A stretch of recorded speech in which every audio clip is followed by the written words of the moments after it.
La perseverancia es la marca por excelencia de la preservación divina. Déjenme hacerles una pregunta. ¿La fe es un don de Dios? ¿Sí o no? ¿Y el arrepentimiento es un don de Dios? Sí, es un don de Dios. Ahora, ¿cómo yo sé que Dios le ha dado a alguien el don de la fe? Porque la persona cree. ¿Cómo yo sé que Dios le ha dado a alguien el don del arrepentimiento? Porque la persona se arrepiente. Bueno, ¿cómo yo sé que Dios está preservando a alguien? Porque esa persona está perseverando. La fe verdadera persevera hasta el fin, como vimos en el texto de Primera de Juan. Pero por otra parte, el autor también quiere ayudar a los verdaderos creyentes de esta iglesia a que puedan experimentar la seguridad de salvación. ¿Lo vieron en el versículo 11? Que muestre la misma solicitud hasta el fin para alcanzar la plena seguridad de la esperanza. Que puedan estar seguros de que son salvos.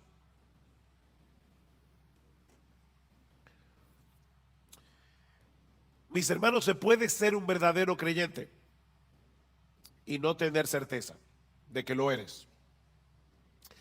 La seguridad de salvación no la tienen todos los cristianos. ¿Oyeron eso? O deben ponerlo de otra manera. La inseguridad de salvación no es una prueba de que no somos cristianos. Hay muchos creyentes que van a llegar inseguros al cielo. Y hay muchos impíos que van a llegar seguros al infierno, creyendo que son creyentes. No todo el que me dice Señor, Señor, entrará en el reino de los cielos, sino el que hace la voluntad de mi Padre que está en los cielos. Así que la seguridad de salvación no es necesaria para ser salvo.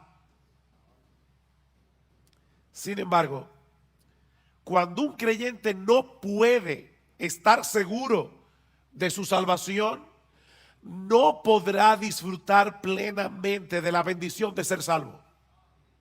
Ni tampoco podrá correr bien la carrera. Noten el versículo 12. Porque yo quiero que ustedes alcancen la plena seguridad de la esperanza, a fin de que no seáis perezosos. El estar seguro te mueve a no ser perezoso. ¿Cómo podremos entonces obtener una plena certeza de nuestra salvación? ¿O cómo vamos a poder seguir avanzando hacia la madurez en nuestras vidas cristianas de tal manera que podamos ser cada vez más útiles para el reino de Dios? En el versículo 12 nos dice dos cosas al respecto. La primera es que debemos seguir siendo diligentes en el cuidado de nuestras almas. Debemos ser diligentes en el cuidado de nuestras almas. Versículo 12. A fin de que no seáis perezosos, sino imitadores de los que mediante la fe y la paciencia heredan las promesas, para que no sean perezosos. Y la pereza de la que el autor está hablando aquí es una indisposición para el cumplimiento de nuestros deberes espirituales. Tú debes leer la Biblia, tú debes orar, tú debes venir a la iglesia, debes venir al culto de oración, debes leer buenos libros cristianos, debes tener una comunión edificante con otros hermanos en la fe. Esos son nuestros deberes espirituales, pero el perezoso, aunque lo sabe, no lo hace. Dice Salomón en Proverbios 26:13, que el perezoso siempre encuentra una excusa para dejar de hacer lo que tiene que hacer. El perezoso dice, hay un león en el camino, hay un león en medio de la plaza. Imagínense ustedes, yo quiero salir a trabajar, pero hay un león fuera de la puerta de mi casa. Así que prefiero quedarme aquí seguro. O dice en Proverbios 15:19 que el camino del perezoso es como un seto de espinos. Él tiene un deber que cumplir, pero magnifica de tal manera los obstáculos que tiene por delante que termina dejando el asunto para otro momento. Y es interesante porque no es que el perezoso no desee estar en una mejor condición espiritual. No, de hecho, en Proverbios 13:4 dice que el alma del perezoso desea, pero nada alcanza. Él desea, pero nada alcanza. Le dije que me iban a ver bebiendo agua hoy. No sufran. Que yo estoy más interesado en decir este mensaje. Mañana descansaré la garganta.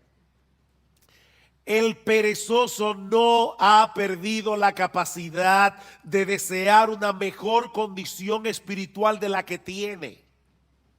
Él quiere, pero no lo puede alcanzar por causa de su pereza.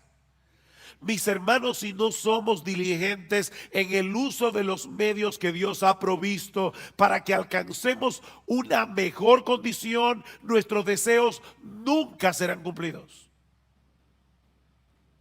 ¿Qué debemos hacer entonces?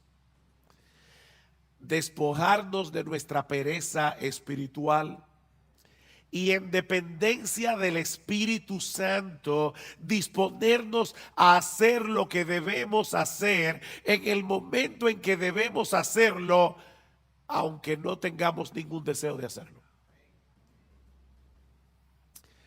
Pastor, ¿y eso no es hipocresía? No, eso es diligencia. Eso es diligencia. Yo no tengo deseos de leer la Biblia hoy en la mañana. Pídele a Dios que te dé deseo, ábrela y léela. Yo como que no tengo deseos de ir a la iglesia hoy. Levántate, cámbiate y sin ningún deseo, ven a la iglesia. Ser diligente es hacer lo que tú tienes que hacer en el momento en que tienes que hacerlo, aunque no tengas ningún deseo de hacerlo. El crecimiento espiritual requiere un esfuerzo diligente de nuestra parte. Pero pastor, yo creía que la salvación era por gracia.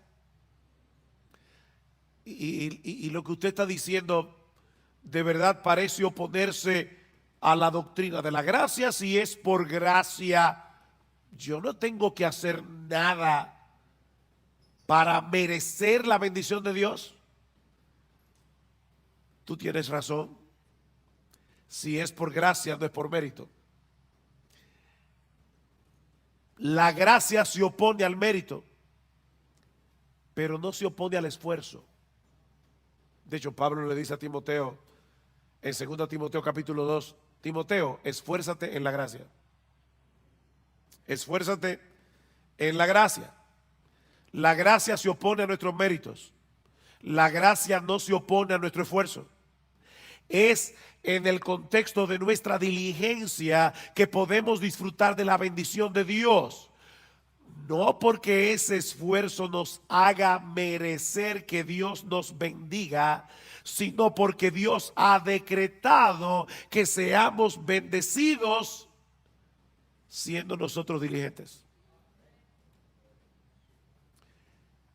usando los medios de gracia, la lectura regular de la palabra, la vida de oración privada y corporativa, congregarnos con el pueblo de Dios en el día del Señor, participar de la Santa Cena como haremos esta noche, leer buenos libros cristianos. Dios ha decretado fortalecer nuestra salud espiritual haciendo uso de esos medios. Pero el hecho de esforzarnos por hacer esas cosas no nos hacen merecedores de nada. Porque esa diligencia es impulsada en nosotros de pura gracia, en una forma misteriosa que nunca vamos a poder entender. ¿Qué dice Pablo? Por tanto, amados míos, como siempre habéis obedecido, no como en mi presencia solamente, sino mucho más ahora en mi ausencia, ocupaos en vuestra salvación con temor y con temblor, porque Dios es el que produce en vosotros así el querer como el hacer por su buena voluntad. ¿Quién produce el querer y el hacer? Dios lo produce. ¿Quién es el que tiene que ocuparse en su salvación? Tú y yo debemos ocuparnos en nuestra salvación. La obra de Dios nos impulsa a obrar. Y precisamente por eso Él se lleva toda la gloria en nuestro esfuerzo. Pero toda bendición que nosotros recibimos de la mano de Dios no es por nuestro esfuerzo, es por los méritos de nuestro Señor Jesucristo. Bendito el Padre, el Dios y Padre de nuestro Señor Jesucristo, que nos bendijo con toda bendición espiritual en los lugares celestiales en Cristo, según nos escogió en Él desde antes de la fundación del mundo. Todo lo que nosotros disfrutamos de la mano de Dios es únicamente por Cristo. O déjeme decirlo de otra manera. Aún los medios de gracia que Dios nos ha provisto y el impulso para hacer uso de esos medios son un regalo de gracia. Pero somos tú y yo los que debemos disponernos a hacer lo que tenemos que hacer, no para ganarnos su favor, sino porque ya fuimos favorecidos. Así que no es un asunto de méritos, es un asunto de confianza en Dios. Una confianza que nos mueve a hacer lo que Él dice que debemos hacer para mantener una buena salud espiritual. Déjame hacerte una pregunta. ¿Qué debe hacer un hombre o una mujer para alcanzar una buena calidad de vida? La Biblia dice que yo no puedo añadir a mi estatura un codo por más que me afane. O sea, yo me voy a morir el día que me voy a morir. Por eso alguien decía, come saludable, ve al gimnasio y muérete a pesar de todo. Eso no es lo que tú vas a ver en los gimnasios, pero es una realidad. Ahora, ¿qué debe hacer una persona para tener una buena calidad de vida? Bueno, debe mantener una dieta balanceada, un programa regular de ejercicios físicos, descansar apropiadamente y ese tipo de cosas. Dios ha diseñado nuestros cuerpos para que responda a la dieta, al ejercicio, al descanso. Si yo soy responsable en el cuidado de mi cuerpo, aún así puede ser que me enferme y que me muera antes de cumplir 40 años, pero lo cierto es que esas son las cosas que yo debo hacer en mi responsabilidad para tener una buena calidad de vida. ¿No es así? Si Dios determina otra cosa, amén, pero yo debo ser responsable en darle a mi cuerpo el cuidado que necesita. Ahora, cuando yo hago todo eso, como balanceado, hago ejercicio, descanso, ¿lo hago para merecer la salud? No es un asunto de méritos. Es un asunto de responsabilidad y de confianza en que Dios me dice que lo haga. Si yo estoy enfermo y me tomo la medicina que el médico prescribió, no es para merecer ser sanado, sino porque confío en el médico. ¿No es así? Mi deseo de ser sanado y mi confianza en la capacidad del médico es lo que me hace hacer lo que él me dice. Bueno, hermanos, lo mismo ocurre con nuestra vida espiritual. Pablo dice a Timoteo, ejercítate para la piedad. O como lo traduce la Biblia de las Américas, disciplínate a ti mismo para la piedad. Eso es algo que nadie puede hacer por ti. O sea, no esperes que tú te vas a levantar por la mañana. Wow, qué deseo yo tengo de salir a correr 5 millas. No. A veces los que corren y hacen ejercicio físico no tienen deseo de levantarse, pero ellos lo hacen por responsabilidad. Bueno, tampoco esperes que todas las mañanas tú te vas a levantar con un impulso para leer tu Biblia. No, a veces tú vas a querer seguir durmiendo, pero debes levantarte como quiera, abrir tu Biblia y leerla. Ejercítate para la piedad.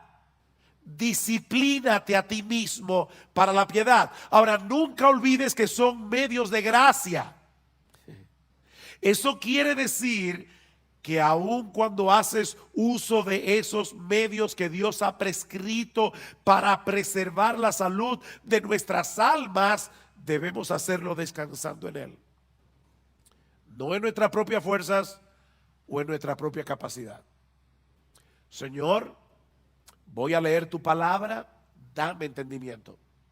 Abre mis ojos para ver las maravillas de tu ley. Alimenta mi alma. Déjame ver a Cristo en las páginas de las Escrituras y aumenta mi admiración por Él. Porque contemplando su gloria es que somos transformados de gloria en gloria. Señor, voy al culto de oración o de adoración. Por favor, ayúdame a adorarte sin distracciones. Por favor, ayúdame, Señor, que yo pueda percibir y experimentar tu presencia junto a mis hermanos en la iglesia. Ayúdame, Señor, para atesorar la palabra predicada de tal manera que obre poderosamente en mi corazón. Ayúdame, Señor. Así que lo primero que el autor de Hebreos nos está diciendo aquí es que si tú quieres perseverar hasta el fin, si tú quieres seguir avanzando hacia la madurez cristiana, debes ser diligente en el cuidado de tu alma. Amparado en el poder del Espíritu de Dios, pero tú debes ser diligente en el cuidado de tu alma. Pero hay algo más que debemos hacer. Y es aprender a esperar con fe y con paciencia que Dios haga en nuestras vidas lo que Él ha prometido hacer. Vean el versículo 12 otra vez. A fin de que no seáis perezosos, sino imitadores de los que mediante la fe y la paciencia heredan las promesas. El texto no nos dice explícitamente quiénes son esos creyentes a los que debemos imitar, pero obviamente se refiere a todos los hombres y mujeres de fe del Antiguo Testamento que encontramos en el capítulo 11 de la carta a los Hebreos, y de los cuales Abraham es un prototipo. Vean el versículo 13. Pues cuando Dios hizo la promesa a Abraham, no pudiendo jurar por uno mayor, juró por sí mismo. ¿Por quién jura Dios? Por Él mismo. Diciendo, ciertamente te bendeciré y ciertamente te multiplicaré. Y así, habiendo esperado con paciencia, obtuvo la promesa. Habiendo esperado ¿cuántos años? 25 años, con paciencia, pero Dios le dio el hijo. La historia de esos hombres, mis hermanos, quedaron registradas en las Escrituras con un propósito didáctico. Dice Romanos 15, porque todo lo que fue escrito en tiempos pasados para nuestra enseñanza se escribió a fin de que por medio de la paciencia y del consuelo de las Escrituras tengamos esperanza. No es un consuelo para ti leer la historia de Abraham y ver que cuando este hombre tenía casi 100 años y Sara 90 y era estéril, esta mujer salió embarazada. ¿Y sabes qué fue lo que le embarazó? La promesa de Dios. Dios lo prometió. Y cuando Dios promete algo, Él lo hará en su tiempo, pero Él lo hará. El Espíritu Santo inspiró a los autores de las Escrituras para que dejaran un registro de las historias de estos hombres y mujeres del pasado que se aferraron a las promesas de Dios con fe y con paciencia, aún en medio de circunstancias muy difíciles. Y Dios quiere que imitemos a esos hombres que supieron esperar paciente y confiadamente en el cumplimiento de las promesas.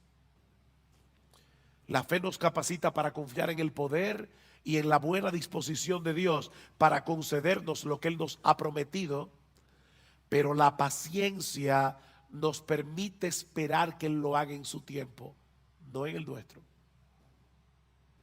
Fe y paciencia. Mis hermanos, la clave para perseverar hasta el fin no es creer, es seguir creyendo. No es creer, es seguir creyendo. Es seguir esperando hasta que Dios en su sabiduría haga lo que Él ha decidido hacer en el tiempo en que Él ha decidido hacerlo y en la forma como Él quiere hacerlo. Esta palabra que aparece en nuestro texto y que se traduce como paciencia nos habla de quietud y confianza prolongada en medio de la aflicción. Eso es paciencia. La fe nos lleva a descansar confiados en las promesas de Dios. La paciencia nos permite continuar esperando lo prometido, aunque en medio de las circunstancias en que nos encontremos nos dé la impresión de que Dios se olvidó del asunto. Mira, mi hermano, Dios está más interesado en tu carácter que en tu comodidad.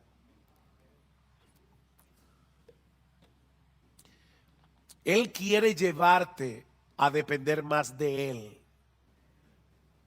a que tú entiendas cuánto lo necesitas. Si tú llamas una vez y no se te abre, y llamas otra vez y no se te abre, y vuelves a llamar y no se te abre, y por eso dejas de llamar, puede ser que todavía tú no hayas entendido cuánto tú necesitas la bendición de Dios. Eso quiere decir que tu fe necesita ser fortalecida. ¿Y sabes cuál es la lagartija que fortalece la fe? Yo no sé cómo le llamarán ese ejercicio en otra parte de América Latina, pero los push-ups, no sé cómo decirle. ¿Sabes cuál es el ejercicio que fortalece la fe? Seguir esperando a la promesa de Dios. Esperar. Esperar fortalece la fe. Dice en Romanos 8:24 que fuimos salvados en esperanza, pero la esperanza que se ve no es esperanza. Pues, ¿por qué esperar lo que uno ve? O como lo dice en otra versión, ¿quién espera lo que ya tiene? Es en la espera que se fortalece nuestra fe. Aquellos que han sabido unir la fe con la paciencia seguirán llamando y seguirán llamando y seguirán llamando hasta que le abran la puerta. Dice el salmista en el Salmo 123, a ti levanto mis ojos, oh tú que reinas en los cielos. He aquí como los ojos de los siervos miran a la mano de su Señor, como los ojos de la sierva a la mano de su señora. Así nuestros ojos miran al Señor hasta que se apiade de nosotros. ¿Por cuánto tiempo? Hasta que se apiade. Salmo 130, espero en el Señor. En Él espera mi alma y en su palabra tengo mi esperanza. Mi alma espera al Señor más que los centinelas a la mañana. Sí, más que los centinelas a la mañana. ¿Te das cuenta, mi hermano, la insistencia de la Biblia en el hecho de esperar? Si no aprendes a esperar, vivirás frustrado. Te vas a frustrar con Dios, porque el horario de Dios casi nunca encaja con nuestras expectativas. Te vas a frustrar. Dios pudo hacer el mundo en un segundo, pero lo hizo en 6 días. Y dice que al principio la tierra estaba desordenada y vacía, y Dios la fue trabajando poco a poco, poblando la tierra hasta hacerla productiva. Dios hace las cosas en su tiempo. Mi hermanos, no es como a nosotros nos parece mejor, sino es como Él sabe que es lo mejor. Ustedes recuerdan cuando Elías le oró a Dios. Había una sequía de 3 años y medio. Y el Señor no envió la lluvia de inmediato. Elías le dice a su criado: ve a ver si tú ves algo en el cielo. El criado regresó diciendo: yo no veo nada. Vuelve otra vez. Nada. Vuelve otra vez. Nada. Vuelve otra vez. ¿Saben cuántas veces volvió el criado? 7 veces. Oigan, hay que tener paciencia. En este caso del criado con Elías. Pero ya no te dije que no hay nada. Ve otra vez. Finalmente el criado llega y le dice: veo una pequeña nube como la palma de un hombre que sube del mar. Cuando Gloria y yo fuimos a visitar a nuestra hija en Medio Oriente, aquel lugar es desértico, casi nunca llueve. De hecho, desde abril hasta noviembre no hay nubes en el cielo, nunca, nada de nubes, ni una sola. Ahora imagínate en ese desierto que alguien vea una nube del tamaño de la palma de una mano que está subiendo del mar y dice: ay, parece que va a llover. Elías, que entendía perfectamente el modo de obrar de Dios, le dice al criado: sube y dile a Acab, prepara tu carro y desciende para que la fuerte lluvia no te detenga. Y sucedió que al poco tiempo el cielo se oscureció con nubes y viento y hubo una gran lluvia.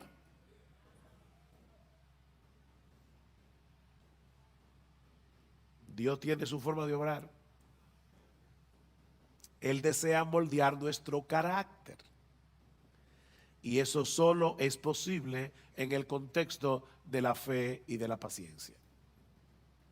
Tenemos un problema, deseamos ser atendidos de inmediato, entendemos que el asunto es urgente. ¿Y saben lo que hace Dios? Dios mueve las cosas de tal manera que todo el mundo esté ocupado y que nadie te pueda atender. ¿Te ha pasado? ¿Sabes qué es lo que Dios está haciendo? Enseñándote a esperar con fe y con paciencia. Tu mayor problema no es que te atiendan. Tu mayor problema es tu falta de fe. Y Dios está moldeando tu carácter.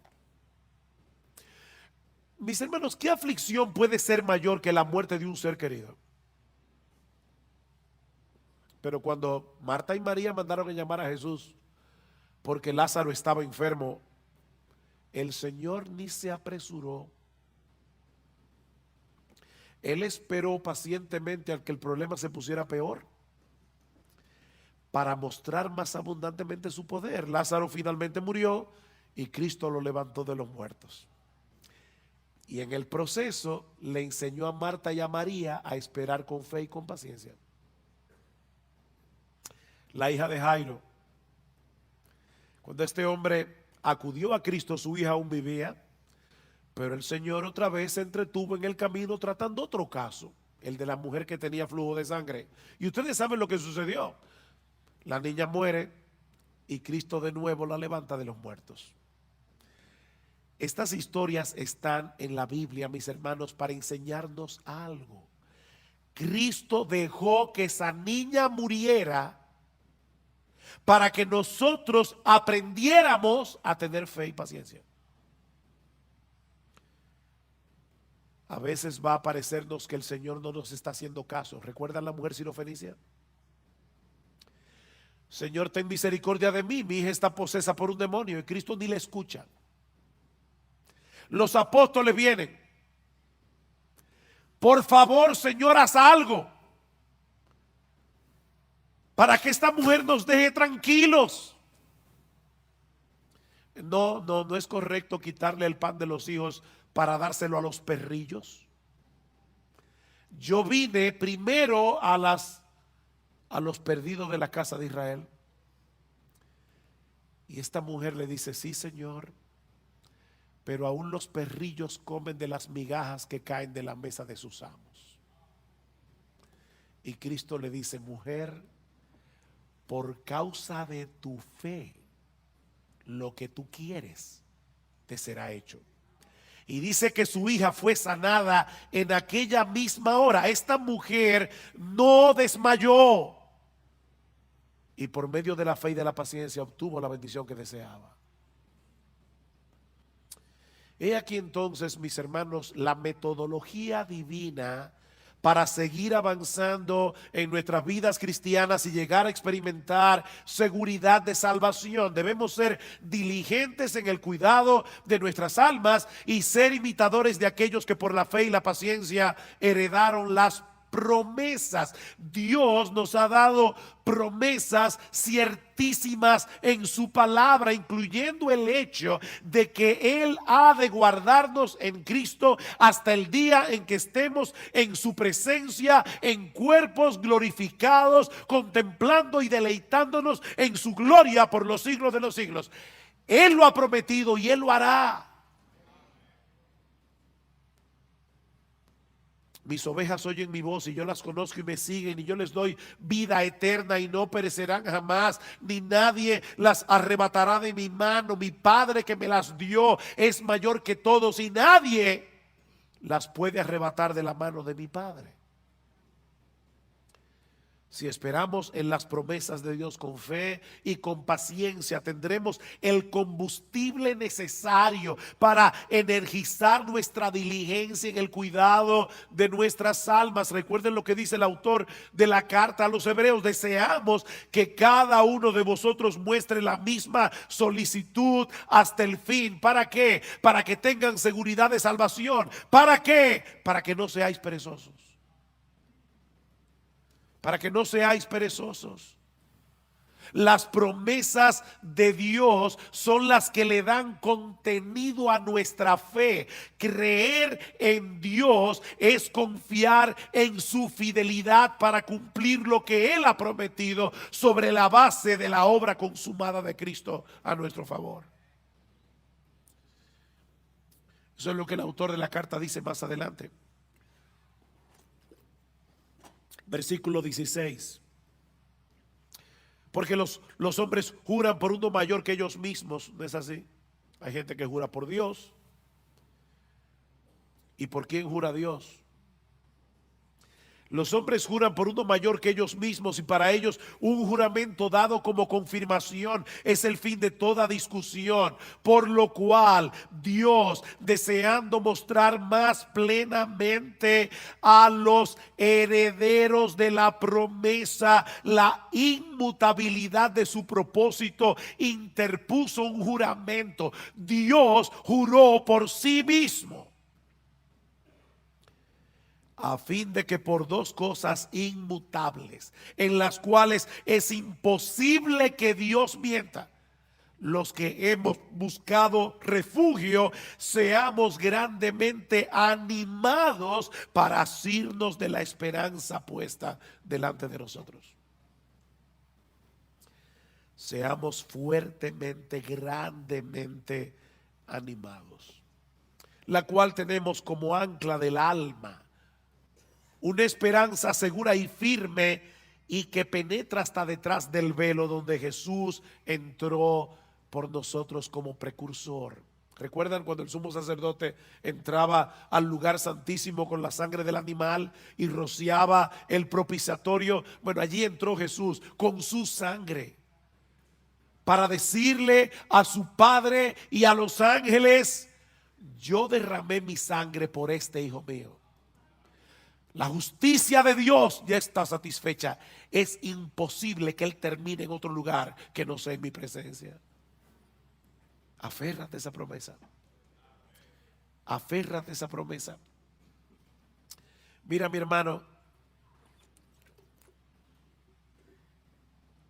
en la misma medida en que seamos capaces de esperar con fe y con paciencia en las promesas de Dios, en esa misma medida seremos capaces de poner toda diligencia en el cuidado de nuestras almas. Eso es lo que dice Pedro al inicio de su segunda carta. Recuerdan, y voy a leer la Biblia de la Reina Valera. Dice: como todas las cosas que pertenecen a la vida y a la piedad nos han sido dadas por su divino poder, mediante el conocimiento de aquel que nos llamó por su gloria y excelencia, por medio de las cuales nos ha dado preciosas y grandísimas promesas, para que por ellas llegaseis a ser participantes de la naturaleza divina, habiendo huido de la corrupción que hay en el mundo a causa de la concupiscencia. Por esto mismo, poned toda diligencia en añadir a vuestra fe virtud, a la virtud conocimiento, etcétera, etcétera. Este es un texto muy denso, pero mis hermanos, lo que Pedro está diciendo es básicamente esto: todo lo que tú necesitas para tu vida cristiana, todo lo que tú necesitas para seguir avanzando hacia la piedad, ya Dios te lo dio por su divino poder. Eso es parte del paquete de la salvación. No nos falta absolutamente nada para nuestra vida cristiana y para la piedad. Ya lo tienes por su divino poder. Ahora, ¿cómo fue que Dios nos concedió todo lo que necesitamos para la vida y para la piedad? Mediante el conocimiento de aquel que nos llamó por su gloria y excelencia. ¿No le suena raro eso? Aquel que nos llamó por su gloria y excelencia. ¿Cómo Dios llama por su gloria y excelencia? Muy fácil. Dios abrió los ojos de nuestro entendimiento para que pudiéramos ser capaces de ver con deleite la gloria y las excelencias de Jesús. Lo que lo hacen a Él el ser más hermoso, el ser más deleitoso de todo el universo. Y de esa manera Dios nos atrajo a Jesús por su gloria y excelencia.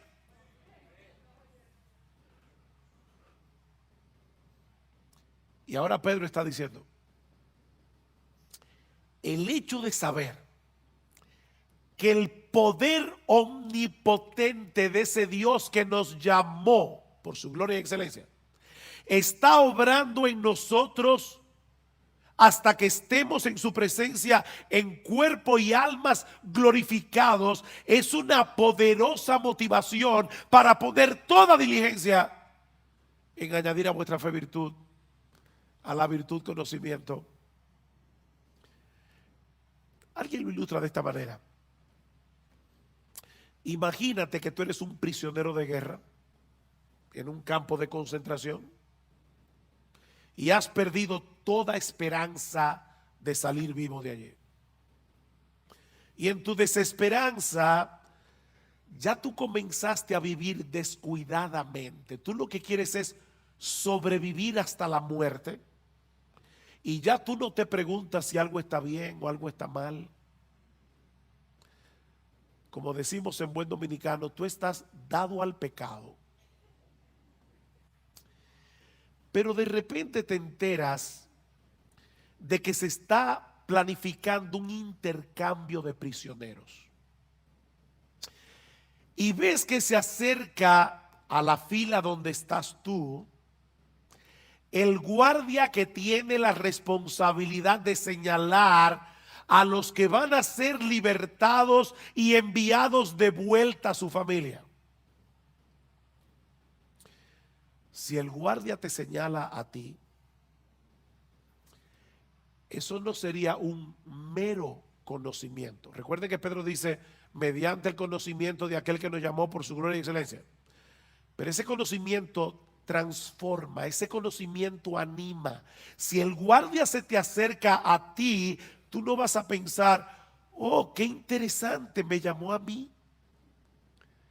No, mi hermano, en ese momento el poder de la esperanza va a energizar todo tu cuerpo y tu alma, porque sabes que has sido llamado para ser de nuevo un hombre libre. Bueno, eso es precisamente lo que Pedro nos está diciendo aquí. El hecho de saber que el Dios de gloria se nos ha acercado y nos ha dicho, tú que estás allí, ven, yo te mostraré mi gloria y te daré una vida eterna glorificada para disfrutarla. Esa es una esperanza que energiza nuestra diligencia para seguir avanzando en el camino de la piedad. De ahí lo que sigue diciendo Pedro. Como ustedes tienen esas preciosas y grandísimas promesas, vosotros también, poniendo toda diligencia por esto mismo, añadid a vuestra fe virtud, a la virtud conocimiento, al conocimiento dominio propio, al dominio propio paciencia, a la paciencia piedad, a la piedad afecto fraternal y al afecto fraternal amor. ¿Se dan cuenta? Este texto concluye como comienza Hebreos 6. Pedro lo pone al revés. Esperar con fe y con paciencia en las promesas de Dios es lo que nos hace diligentes para añadir a la fe virtud, a la virtud conocimiento y así sucesivamente. Mis hermanos, no hay forma de avanzar sin esperanza. Y la esperanza se alimenta de las promesas de Dios. Solo si aprendemos a esperar en ellas con fe y con paciencia. Promesas, esperanza, fe y paciencia. Y ahora yo te pregunto, ¿qué tanto tú estás alimentando tu esperanza con las promesas de la palabra de Dios? ¿Qué tan a menudo tú traes esas promesas a tu mente, sobre todo cuando estás en medio del dolor y de la aflicción? ¿Cuándo fue la última vez que en una forma consciente tú meditaste en una promesa de las Escrituras hasta que la paz y la quietud trajeran descanso a tu alma? ¿Qué tan dispuesto tú estás a seguir esperando en Dios, sabiendo que Él selló cada una de sus promesas con la sangre que Cristo derramó por ti en la cruz del Calvario? Recuerda que es por fe que andamos, no por vista. Mis hermanos, que el Señor nos ayude a mostrar la misma solicitud hasta el fin, no te canses, para alcanzar la plena seguridad de la esperanza, a fin de que no seáis perezosos, sino imitadores de los que mediante la fe y la paciencia heredan las promesas. Y si acaso a lo largo de este mensaje te has dado cuenta que has estado siendo perezoso en el cuidado de tu alma, que la desesperanza había arropado tu corazón y te había llevado a descuidar los medios de gracia, mi hermano, no te quedes allí postrado lamentando tu pecado. Si confesamos nuestros pecados, Él es fiel y justo para perdonar nuestros pecados y limpiarnos de toda maldad. Señor, perdóname. Yo he estado descuidando la lectura de tu palabra. Yo he estado descuidando la oración. Perdóname, Señor, he estado descuidando el venir a la iglesia. He estado descuidando participar de tu cena. Perdóname, Señor, porque no he estado cultivando el hábito apropiado de lectura. Perdóname, Señor, porque no he estado teniendo comunión edificante con mis hermanos en la iglesia. Perdóname, y después que le pidas perdón, aprópiate por fe de ese perdón. El perdón no se siente, el perdón se cree. Muchas veces nosotros pedimos perdón por nuestros pecados y no nos sentimos perdonados. La pregunta es, ¿en qué tú vas a creer? ¿En los sentimientos de tu corazón o en las promesas de Dios? Si confesamos nuestros pecados, Él es fiel y Él es justo para perdonar nuestros pecados, para limpiarnos de toda maldad. Así que ve a Dios, pídele perdón. Aprópiate por fe de ese perdón y, como dice luego la carta a los Hebreos, levanta las manos caídas, levanta las rodillas paralizadas y haced sendas derechas para vuestros pies, para que lo cojo no se salga del camino, sino que sea sanado.